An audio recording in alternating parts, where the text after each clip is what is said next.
بسم اللہ الرحمن الرحیم. جو آگے آ رہے ہیں وہ نمازیوں کا خیال رکھیں. نمازی کے آگے سے گزر کے آپ کوئی نیکی نہیں کما رہے ہیں، تباہی اور بربادی اپنا رہے ہیں. مومن کو جو اللہ نے آنکھیں دی ہے اس سے کام لے. پہلے آپ قدم تب بڑھائیں کہ پہلے دیکھ لے آگے نمازی تو نہیں کھڑا.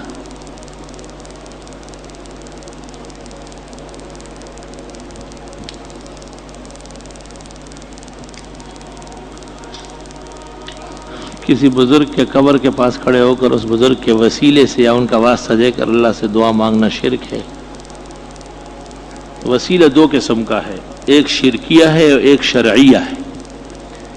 شرکیہ وسیلہ اس کو کہتے ہیں کہ کوئی یہ خیال کرے کہ وہ میرے حالات جانتا ہے، وہ نفع و ضرر کا مالک ہے، اللہ نے اس کو یہ اختیار دیا ہے. یہ کفر اور شرک کا عقیدہ ہے. زمانے جاہلیت کے مشرکین اس طرح وسیلے کے قائل تھے. دوسرا وسیلہ یہ کہ غیبدان متصرف کرنے والا صرف اللہ ہے، اور یہ نیک بندے اللہ کی رحمت اور خوشی کے باعث ہے، اللہ کی وجہ سے احسان فرمائے. یہ درست اور جائز امت کے ہاں ثابت، بالخصوص علماء دیوبند کے ہاں درست اور صحیح ہے.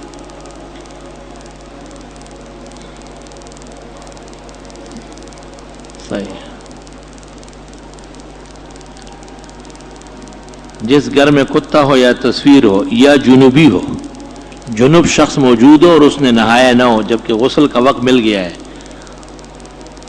اس گھر میں رحمت کے فرشتے نہیں آئیں گے، عذاب والے فرشتے آئیں گے.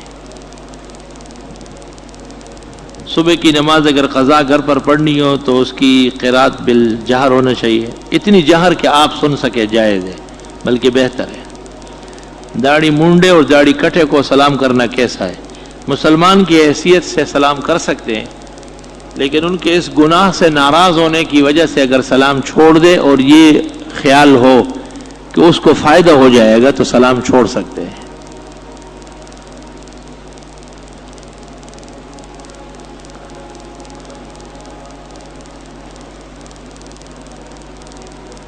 مفتی شاہ مدعی نے انگور اور کھجور کی شراب کے علاوہ دوسرے اشیاء جو گندم کے رس کو الکوہل سے پاک قرار دیا، یہ بالکل پرانی مثال ڈاکٹر فضل الرحمان کے فتوے سے ملتی ہے. مجھے فضل الرحمان کا فتویٰ معلوم نہیں ہے، لیکن الکوہل کی تمام قسمیں چونکہ وہ نسیہ منسیہ ہو جاتی ہے. مولوی نظام الدین صاحب نے تو بعض چیزوں کو ناجائز کہا ہے، میں تو ان تمام کا قائل ہوں کہ وہ درست اور صحیح ہے، الا یہ کہ وہ الکوہل اور شراب ہی کہلائے تو پھر تو ناجائز اور پلید چیز ہے. کیونکہ یہ قاعدہ علماء نے لکھا ہے کہ شراب پڑی رہے اور اس سے سرقہ بن جائے وہ قابل استعمال ہے، درست اور جائز ہے. جلال الدین سیوطی کی کتاب فرشتوں کے متعلق الحبائق فی اخبار ملائک کے متعلق ٹھیک ہے. سیوطی متساہل فی النقل. میری لڑکی کی شادی کو عرصہ 2.5 سال ہوا، ابھی تک اولاد کی نعمت سے اللہ پاک نصیب فرمائے. رزق کے فراوانی کے لیے آپ نے دعا بتائی. سورۃ شورى آیت نمبر 19. اللہ لطیف بعبادہ یرزق من یشاء وہو القوی العزیز. فجر کی نماز کے بعد اسی ہیئت پر، ہیئت بدلے نہیں، 70 مرتبہ ہاتھ کے پوروں سے پڑھ لے اور روز پڑھتے رہے. اللہ کے بعد نبی کریم صلی اللہ علیہ وسلم پڑھ سکتے یا کہ نہیں؟ محمد رسول اللہ کے بعد اذان یا تکبیر میں صلی اللہ علیہ وسلم خلاف سنت ہے، ثابت نہیں ہے. وہی کلمات جو مؤذن اور مکبر کہتے ہیں آپ بھی دہرائیں گے. کیا فکری امام کے بیچ نماز جائز ہے؟ ایک فتویٰ آ چکا ہے کہ ناجائز ہے.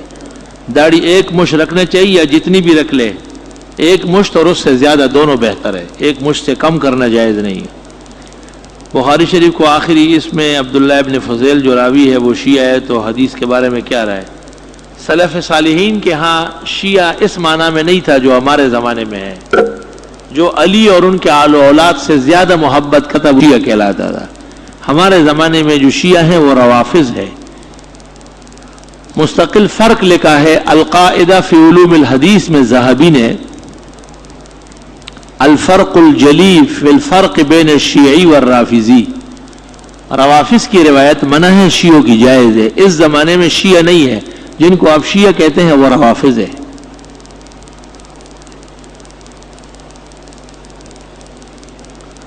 معلوم یہ کرنا ہے کہ عصر کی نماز مغرب کی اذان سے کتنے منٹ قبل تک پڑھ سکتے ہیں. اتنی دیر کیوں کرتے ہیں؟ حدیث میں تو تلک صلاۃ المنافق فرمایا کہ یہ منافق کی نماز ہے. قصداً دیر کرنا. اگر دیر ہو گئی غیر اختیاری طور پر، آپ نے نیت باندھی عصر کی اور پھر مغرب کی اذان ہو گئی، تب بھی نماز صحیح ہو جائے گی. الا عصر یومی. میں دینی طالب علم ہوں، میرا حال ہے جو کچھ پڑھتا ہوں بھول جاتا ہوں. برائے کرم کوئی وظیفہ کثرت سے رب زدنی علما سبحانک لا علم لنا الا ما علمتنا انک انت العلیم الحکیم پڑھے. احمد رضا خان کے استاذ کا نام غلام قادر تھا یا غلام مصطفیٰ، غلام قادر بیگ، مرزا غلام احمد قادیانی کے بڑے بھائی.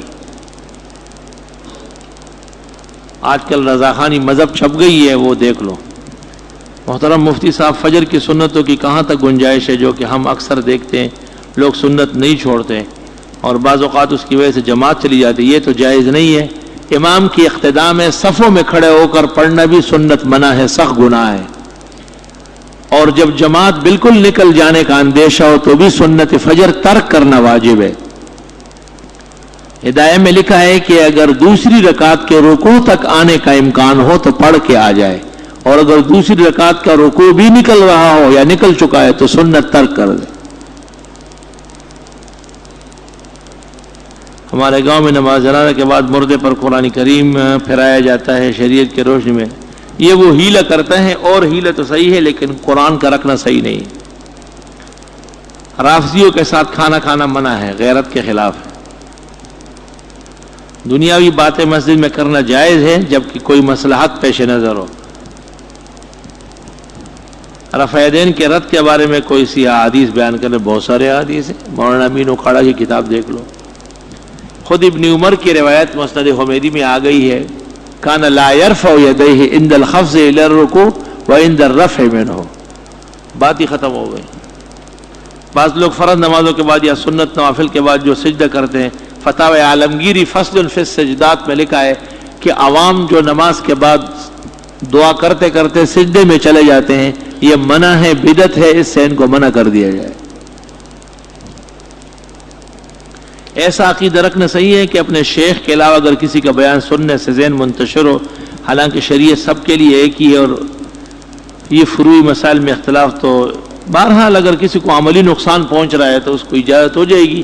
باقی اہل حق علماء اور بزرگوں کا بیان سننا ضروری ہے. معوذتین قرآن کریم کی کون سی صورت ہے؟ قل اعوذ برب الفلق قل اعوذ برب الناس. شر جن اور انس سے بچنے کا بہترین ایک وظیفہ ہے.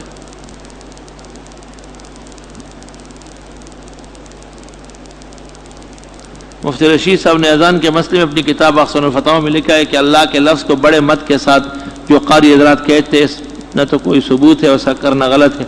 ان کی اس قسم کی باتیں کمزور ہیں. سب فتح القدیر اور بحر میں ہے وفتح لام اللہ ثواب، کہ لفظ اللہ کا لام جتنا کھینچے جائز ہے.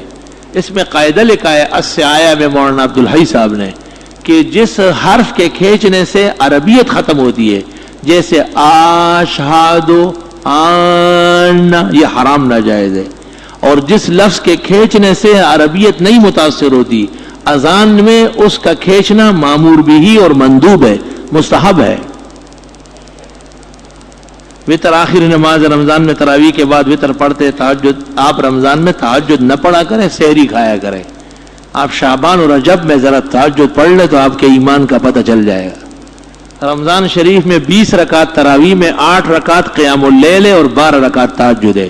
بار بار نہ پڑھے، بس وتر پڑھ کے آرام سے سو جائے اور سحری میں اٹھ کر کے سحری کھا لے اور فجر کا انتظار کرے، دعائیں مانگے، استغفار میں لگے رہے، تلاوت کرتے رہے، قضا نمازیں پڑھتے رہے، نفل بازی سے توبہ کر لے. کیونکہ نبی کا حکم ہے کہ وتر کو رات کے آخری نماز بناؤ.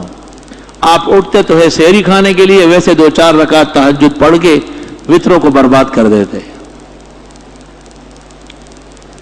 آج کل ایک فرقہ حزب التحریر نکلا ہے، ان کے قواعد ضوابط تو سامنے آئے ہیں، کوئی سی فساد کی بات نہیں ہے. عقیقے کے جانوروں میں بھیڑ بکریاں خاص ہے یا اس کے علاوہ گائے بھینس؟ جی ہاں، جابر کی روایت ابن عدی جرجانی کے الکامل میں مل گئی ہے کہ گائے اور بھینس اور اونٹ میں بھی حصے رکھ سکتے ہیں عقیقے کے لیے. اگر گائے وغیرہ بھی ذبح کرے تو برائے مہربانی اس بات کی وضاحت کرے کہ اس میں بچے اور بچیوں کے حصے کتنے ہیں. لڑکی کا ایک حصہ، لڑکے کے 2 حصے. اگر کسی بچے اور بچیوں کی عقیقہ والدین نے بچپن میں نہیں کیا، بعد میں کر لے، دعوت اور خیرات کے حکم میں. سنت عقیقہ ختم ہو گیا 21ویں دن کے بعد. 7 شوال مکروہ ہے، اور علماء اس کو مکروہ نہیں کہتے، اور علماء کو پتہ نہیں ہے. جو واقعی علماء ہیں وہ لکھ چکے ہیں. امت کے 2 بڑے عالم امام مالک اور ابو حنیفہ دونوں کے ہاں مکروہ ہے. کیا لڑکی کو مایو بٹھانا اور لڑکی کے گھر مہندی لے کر جانا بغیر گانے بجانے کے درست ہے؟ کوئی حرج نہیں. مایو بٹھانا ثابت ہے. عید کے دن نوافل پڑھنا کیسا ہے؟ عید سے پہلے منع ہے، اور عید کے بعد عیدگاہ میں نہیں، گھر پر کچھ وقفے سے جائز ہے. کسی بھی وقت کی قضا نماز کیا کسی بھی وقت پڑھ سکتے ہیں؟ نہیں، 3 اوقات میں منع ہے: سورج نکلتے، استواء عرش، استواء شمس، اور سورج ڈوبتے وقت. موکل کسے کہتے ہیں؟ کہتے ہیں کہ حروف کے لہر سے کچھ مخلوق پیدا ہوتی ہے، وہ فرشتوں سے چھوٹی اور جنات پر زوراور ہے. اور میں نے خود دیکھا ہے کہ سورۃ مزمل پڑھنے سے 40 موکل مقرر ہو جاتے ہیں. قرآن کریم کی کسی سورت کے 40 موکل نہیں ہے سوائے سورۃ مزمل کے. بقرہ اور یاسین کے بھی اتنے نہیں ہیں. چاندی کی انگوٹھی کا وزن کتنا ہونا چاہیے؟ 4.5 ماشے کے اندر. آپ نے جھینگے کو حرام کہا، ہم نے کھانا چھوڑ دیا، لیکن علماء دیوبند ہی جھینگے کو حلال کہتے. اس بارے میں کیا؟ واہ بھائی واہ. آپ نے کون سے علماء دیوبند نہیں کہیں چوبند دیکھے ہوں گے. دیوبندیوں کے راس اور عقیدے کی تطہیر و تزکیہ کرنے والے مولانا رشید احمد گنگوئی نے فتاوی رشیدیہ اردو میں ہے لکھا ہے کہ جھینگا حشرات الارض کیڑا ہے، مچھلی ہرگز نہیں، اور اس کا کھانا ناجائز اور حرام ہے. جس دیوبندی نے جائز کہا ہے اس سے پوچھو کہ مولانا رشید احمد گنگوئی سے بڑا دیوبندی بتاؤ مجھے. کھانے پینے میں لوگ ویسے سست ہوتے ہیں. میرا پیشہ ڈرائیوری. آج کل آئل ٹینکر کا جو پنجاب چلتے ہیں اور پکا ٹھکانہ کراچی ہے، وہ یہاں میرا کرائے کا رہائش مکان ہے. اس صورت میں کہ کراچی آ کر میں نماز پورا پڑھوں یا سفرانہ؟ ایک دفعہ جب آپ یہاں مقیم ہو گئے ہیں اور آپ نے یہاں سے ترک وطن کا ارادہ نہیں کیا ہے تو جب بھی یہاں پہنچیں گے آپ مقیم ہوتے جائیں گے. وطن اقامت کا جب تک ازالہ نہ ہو بالنیہ اس وقت تک سفر سے زائل نہیں ہوتا. امام کی ایک مشت داڑھی ہونا لازمی ہے، جبکہ مسجد حرام کے اماموں کی داڑھی ایک مشت سے کم ہے. امام مسجد حرام کو چھوڑو، نبی الحرمین صلی اللہ علیہ وسلم نے فرمایا کہ داڑھی ضروری ہے. روزانہ فرض نماز کی سنتوں میں آدھا پارہ پڑھتا ہوں تو کہا یہ متعین قرار دیتے ہیں. روزانہ فرض نمازوں کی سنت میں پڑھ سکتے ہیں، کوئی حرج نہیں. سنت فجر میں کافرون و اخلاص پڑھا کرے. سنت جمعے کے خطبے کی اذان کا جواب منع ہے. فتاوی شام میں ہے وَإِجَابَةُ الْأَذَانِ حِينَ إِذٍ مَكْرُوهَةٌ. 2 ہفتے پہلے آپ نے شامی کی روایت بتائی کہ گھڑی سیدھی ہاتھ میں نہیں پہننا چاہیے کیونکہ شیعوں کی نشانی. برائے میرے پاس حدیث کا حوالہ نہیں، فقہ کی کتاب ہے. وہ فتاوی شام کون سا والا ہے؟ جلد رابع ہے. میری بہن کی آنکھ آپریشن ہونے والا ہے، اللہ تعالیٰ سے تو شفا. میرے پیپرز ہونے والے ہیں، اللہ آسان فرمائے. فتاوی شام 5ویں جلد میں فصل فی الکیت عنوان ہے. اس میں ایک جگہ انگوٹھی کی جو بحث ہے اس میں دیکھ لیں، ورنہ میں نکل کے دکھا دوں گا. ہم جہاں علم کے لیے جاتے ہیں وہاں قریب ترین مسجد بدعتیوں کی ہے، وہاں جماعت پڑھی جا سکتی ہے. جب آپ بھی ان جیسے مشرک اور بدعتی ہو جائیں گے تو پھر پڑھا کریں. جب تک آپ مسلمان ہیں تو آپ کی نماز نہیں ہوگی. ہری پگڑی کو شیطان کیوں کہتے ہیں جبکہ ہری پگڑی کو میں شیطان نہیں کہتا. حدیث میں ہے کہ دجال کے ساتھ 77 ہزار آدمی سپاہی ہوں گے، وہ سب کے سب ہری پگڑی والے ہوں گے. میرا کیا مجال ہے کہ میں کہوں. اگر امام نماز کے دوران ایک پوری آیت یا 2-3 آیت الفاظ چھوڑ دے تو اسے نماز جب اتنا پڑھ چکا ہے کہ نماز درست ہے، یعنی ایک آیت یا چھوٹی 3 نماز درست ہے، آگے غلط پڑھنے سے کوئی فرق نہیں پڑے گا. میری بیٹی کا دماغ بہت کمزور ہے، اللہ انہیں صحت و زندگی دے. اسلامی کتب میں ایسی کتب ہیں جن میں امراض کی تشخیص پائی جاتی ہے، اگر ہے تو ان کا نام. اسلامی کتابوں میں الطب النبوی کے عنوان سے جو کتابیں ہیں وہ دیکھیں آپ، ذہبی کی، ابن قیم کی. ہم نے ایک مسجد میں نماز عید الفطر پڑھی، امام صاحب نے سلام کے بعد اجتماعی دعا کرائی، پھر خطبہ پڑھا تو لوگ کافی چلے گئے، یہ غلط کرتا ہے امام۔ اس پر میرا مضمون مفتی ولی احسن صاحب کی تائید سے شائع ہوا ہے کہ دعا خطبہ عید کے بعد مناسب ہے، خطبے سے پہلے دعا مانگنا غلط طریقہ ہے۔ اگر کوئی شخص نماز میں لکھے ہوئے حروف پڑھے اور سمجھے بھولے تو کیا اس عمر کی نماز فاسد ہو جائے گی؟ قصداً ایسا نہ کرے۔ اگر کوئی ایسا شخص جو حافظ بھی ہے، کتابیں بھی پڑھ رہا ہے، تبلیغ میں بھی جڑا ہوا ہے، اگر یہ کہے کہ مجاہد کا ایمان تلوار پر ہے، تلوار کے ذریعے لوگوں پر شرعی احکام مسلط کرنے والے در حقیقت لوگوں کو منافق بناتے ہیں، تو اس کو نہ آپ تبلیغی کہے نہ حافظ کہے، وہ پکا کافر مرتد اسلام سے خارج ہے جو جہاد کے خلاف پراپیگنڈا کر۔ نہ وہ تبلیغ ہے، نہ وہ مجاہد ہے، نہ وہ حافظ ہے، وہ کوئی زندیق ہے جو تبلیغ والوں کو بدنام کر رہا ہے۔ واجب القتل ہے اگر مسلمانوں کا بس چلے جو جہاد کے بارے میں ایسے زہریلے پراپیگنڈے کر رہا ہے۔ اس کی یہ باتیں خالص زندیق اور مرزائی کی باتیں ہیں۔ سب سے پہلے جہاد کا انکار میرا علماء نے کیا ہے۔ اب جو لوگ جہاد کا انکار کریں گے یہ سب ایک قسم کے مرزائی ہے۔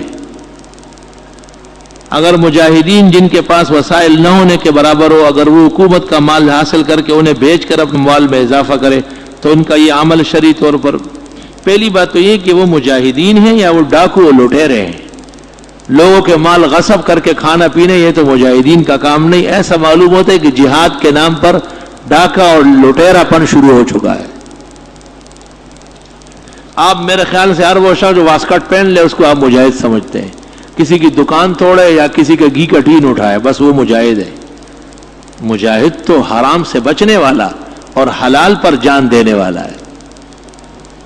سوال یہ کہ آن حضرت صلی اللہ علیہ وسلم نے ارشاد فرمایا سفر جائز نہیں مگر 3 مساجد کی طرح، ایک مسجد حرام، بیت اللہ، یہ وہ۔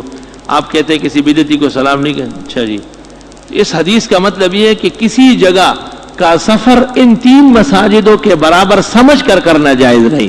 دنیا کا ہر سفر اس سے کم ہوگا۔ سفر منع نہیں فرمایا، تجارت کا سفر، علم کا سفر، زیارت کا سفر ثابت ہے۔ بدعتی کو سلام نہیں کرنا، لیکن حضرت اسامہ بن زید کہتے ہیں کہ رسول اللہ ایک ایسے مجمع کے پاس سے گزرے جن میں مسلمان مشرک یعنی بت پرست اور یہود سب قسم کے لوگ تھے، تو آپ نے مسلمان کو سلام کیا۔ مسلمانوں کو سلام جائز ہے۔ روح المعانی ہے کہ مشرک اور کافر کو اگر سلام تعظیم کے نیت سے کیا تو سلام کرنے والا کافر ہو جائے گا۔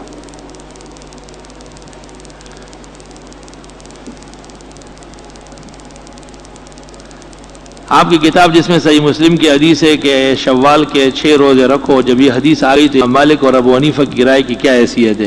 تو امام مسلم کی کیا حیثیت ہے جو وہ ایسی روایتیں نقل کرتے ہیں؟